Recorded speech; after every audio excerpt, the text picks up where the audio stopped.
ابو بکر رضی اللہ عنہ لوگوں کو بہت اچھی اچھی نصیحتیں کرتے رہتے تھے۔ فرماتے ہیں مصیبت کی جڑ انسان کی گفتگو ہے، عقل مند کی پہچان یہ ہے کہ وہ زیادہ باتیں نہیں کرتے۔ سچائی امانت اور جھوٹ بددیانتی ہے۔ کسی مسلمان کو حقیر نہ جانو۔ جس قوم میں بری باتیں عام ہو جائیں تو اللہ اس کو مصیبت میں ڈال دیتا ہے۔ ہر اچھے کام کے ثواب کا ایک اندازہ ہے، لیکن صبر کا ثواب بے اندازہ ہے۔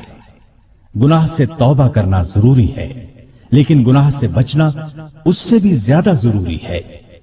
اس دن پر رو جو تیری عمر سے گزر گیا اور تو نے اس میں کوئی نیکی نہیں کی۔ اللہ تعالیٰ اس وقت تک نفلی عبادت قبول نہیں کرتا جب تک کہ تم فرض ادا نہ کرو۔ جو قوم جہاد کو چھوڑ دیتی ہے اللہ اس کو ذلیل کر دیتا ہے۔ مظلوم کی بد دعا سے بچو کیونکہ اللہ اس کو فوراً سن لیتا ہے۔ علم بغیر عمل کے بیکار ہے۔ بروں کے پاس بیٹھنے سے اکیلے بیٹھ رہنا بہت اچھا ہے۔ دوائیں کھا کھا کر صحت مند نہیں بنا جا سکتا۔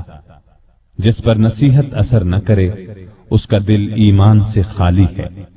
مسکین اور محتاج کو عاجزی اور ادب سے خیرات دو، اس لیے کہ خوشی سے خیرات دینا اس کے قبول ہونے کی نشانی ہے۔ اللہ سے شرم کرو۔ ہر کام کرتے وقت یاد رکھو اللہ تمہیں دیکھ رہا ہے۔ بڑائی پرہیزگاری میں ہے اور عزت عاجزی میں۔ آپس میں بھائی بھائی بن کر رہو جیسا کہ تمہیں اللہ نے حکم دیا ہے۔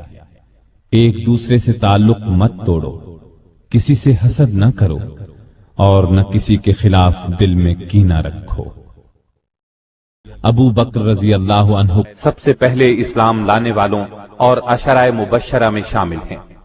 دنیا میں ہی انہیں جنت کی خوشخبری زبان نبوت صلی اللہ علیہ وسلم سے ملی۔ آپ بدری صحابی بھی ہیں اور صلح حدیبیہ کے موقع پر بیعت رضوان میں بھی شریک تھے۔ اللہ تعالیٰ ان پر بے شمار رحمتیں نازل فرمائے، آمین۔